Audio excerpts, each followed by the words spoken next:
Here's how to fix Google Play Store server error. Now, if you're on your Android phone and it says server error when you go to Google Play and it says retry, the first thing I would recommend doing is seeing if there's an issue with Google Play's servers and whether they're down. All you need to do is open up Google Chrome, and on here we're going to type in is Play Store down.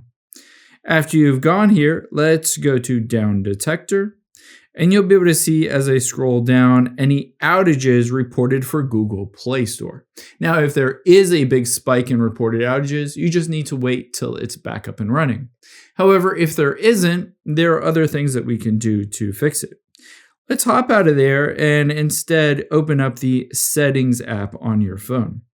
From here, let's scroll down until we get to the section that says Software Update. Just tap on Software Update and then download and install. Check to see if there's a software update. You'd be surprised how many times just updating your phone fixes this issue. However, let's say there isn't a software update or that doesn't fix it. We can fix it instead just by going back to the very beginning and tapping on Apps. Now that we're in the Apps section, all we need to do is go down until we find the Google Play Store on here.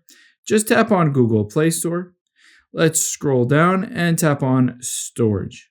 From here, all we need to do is clear the cache and clear the data for that app. Now, after you've done that, I would also highly recommend going through the process of uninstalling the updates. If you see 3 dots at the very top right, just tap on those and uninstall those updates. You would also like to go back and tap on Google Play Services, because in here I would highly recommend also tapping on Storage.